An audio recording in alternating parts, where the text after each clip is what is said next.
مرحبا، كيفكن؟ رح نعمل اليوم أطيب وأسهل وصفة كيك شوكولا كتير لذيذ ومقاديره كتير سهلة ومتوفرة.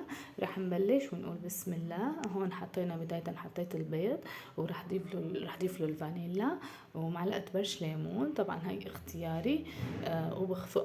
بخفقن كتير منيح، يعني 10 دقايق تقريبا لحتى يتضاعف حجم البيض.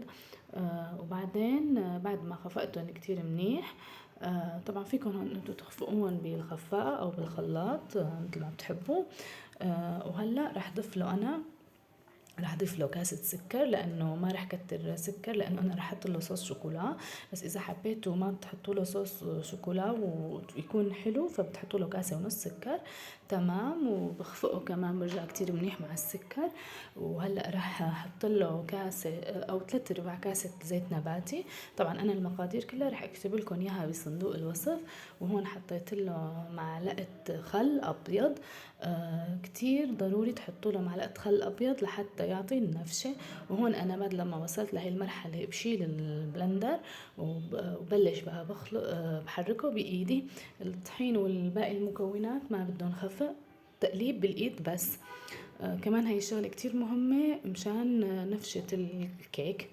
تمام. وهون انا حطيت المكونات الجافة كلياتها ونخلتها بالمنخل كتير منيح. هون حطيت الطحين والحليب البودرة والكاكاو، وحطيت البيكنج باودر، وحطيت معلقتين نشا. كمان هاي معلقتين النشا هذا السر علمتني اياه امي، وقالت لي انه بتحطي له للكيك نشا لحتى يعطي هاي بيكون هش وطري. وهلا هي اكيد عم تسمعني. بقلها شكرا كتير. ايه انا حطيتهم مع بعض وسخنت كاسة مي غالية بتحطوا عم تغلي. واذا انتم ما عندكم حليب بودرة وبتضيفوا له حليب سائل بتسخنوه كتير منيح وبلا كاسة المي. وهيك ببلش بضيف المكونات الجافة انا بالتدريج. بضيف شوي شوي الطحين، وبحرك بايدي بخلطه، وكمان بكت من المي شوي شوي هيك لحتى خلص كل الكمية وبخلطه كتير منيح. وهيك صار الخليط جاهز، وهذا هو قوامه. ما يكون كتير سائل ولا كتير يعني انه تخين. تمام. وهلا هيك جهزت انا القالب، دهنته بالطحينه وجهزته وحطيته فيه، وكنت محمية الفرن من لما بلشت بالشغل. وحطيته هيك على الرف الوسط وعلى درجة حرارة متوسطة.